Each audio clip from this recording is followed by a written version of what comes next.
Dans cette vidéo, j'ai décidé de vous présenter les documents que le propriétaire peut demander à un locataire.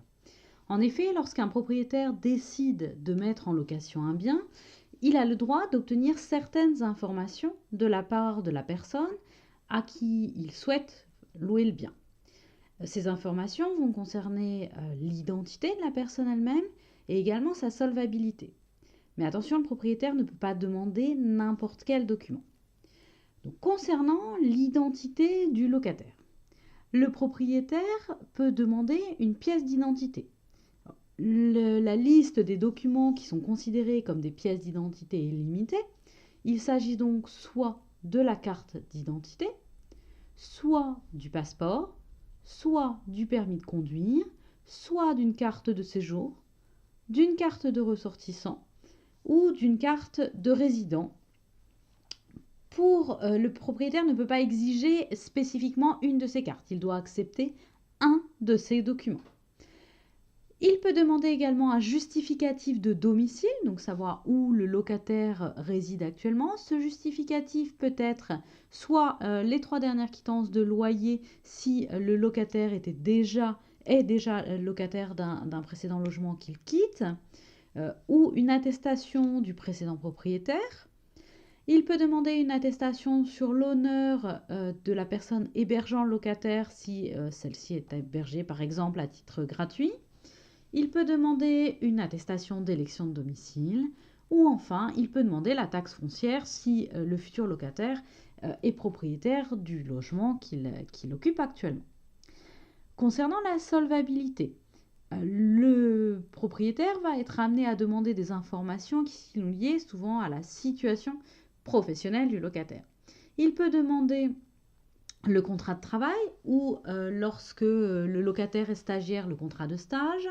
Il peut demander les extraits d'enregistrement lorsqu'il s'agit d'un professionnel indépendant, donc soit la certification d'identification de l'INSEE, soit l'enregistrement, le D1, l'enregistrement au registre des métiers ou l'enregistrement au registre du commerce et des sociétés en demandant un extrait de CABIS.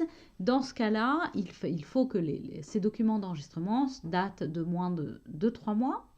Il est également possible de demander pour les professions libérales une copie de la carte professionnelle et pour les locataires étudiants, un certificat de scolarité ou la carte d'étudiant. Pour les ressources elles-mêmes, le propriétaire a la possibilité de demander à avoir accès aux 3 derniers bulletins de salaire ou à un justificatif lorsque le locataire touche des indemnités. Par exemple, dans le cas de stage, le propriétaire peut demander le dernier ou l'avant-dernier avis d'imposition.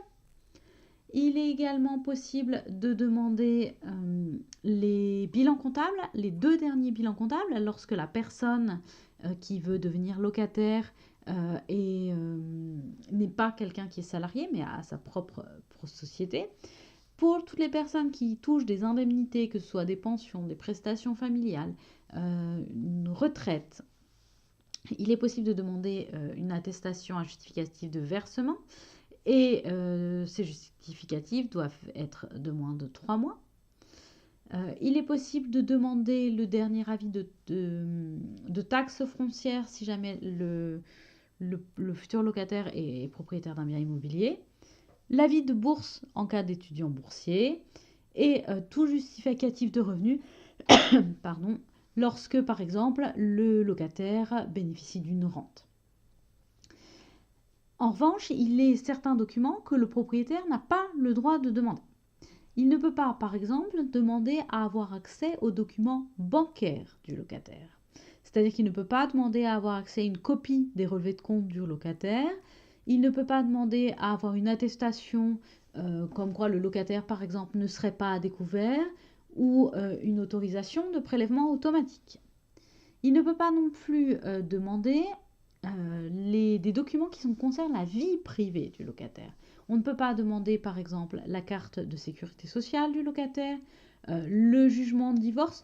Attention, sauf une partie du jugement de divorce, celle qui commence par la formulation par ces motifs, parce que cette partie du jugement permet de prouver que la personne est divorcée. Donc quand il s'agit de prouver la situation familiale d'une personne, on pourra demander uniquement cet extrait d'une décision de justice. Le propriétaire n'a pas non plus le droit de demander un extrait de casier judiciaire, ni un contrat de mariage ou un certificat de concubinage ou un accès aux dossiers médicaux du locataire. Il ne peut pas non plus demander de photo d'identité. Il va évidemment avoir accès à celle qui est sur la pièce d'identité, mais il ne peut pas demander à part une photo d'identité du locataire. Concernant la situation financière, le propriétaire ne peut pas demander au locataire de prouver qu'il n'a pas de crédit en cours. Il ne peut pas demander non plus à avoir accès aux informations qui sont contenues dans le fichier national des incidents de remboursement des crédits aux particuliers. Il ne peut pas demander à avoir accès à une attestation de non-inscription à ce fichier. Il ne peut pas demander non plus à l'ancien propriétaire pour avoir une attestation comme quoi le locataire serait à jour du paiement du loyer et des charges.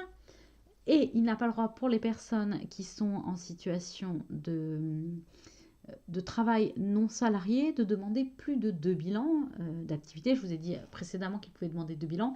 Il ne peut pas demander plus. En cas de bail qui est signé par plusieurs personnes, il n'est pas possible d'imposer, par exemple pour un étudiant, que ses parents soient co-signataires du bail. Il n'est pas non plus possible d'exiger que le locataire verse certaines sommes pour obtenir la location. Donc la loi interdit le fait de verser par exemple un chèque de réservation d'un logement ou la preuve que le compte est bloqué, que certains montants sont bloqués. Voilà concernant les obligations et les interdictions concernant les documents que le propriétaire peut demander. Dans une prochaine vidéo, je vais vous expliquer les obligations, enfin les documents que le propriétaire peut demander, cette fois-ci non plus au locataire, mais à la caution, puisque parfois il est nécessaire d'avoir quelqu'un qui se porte caution.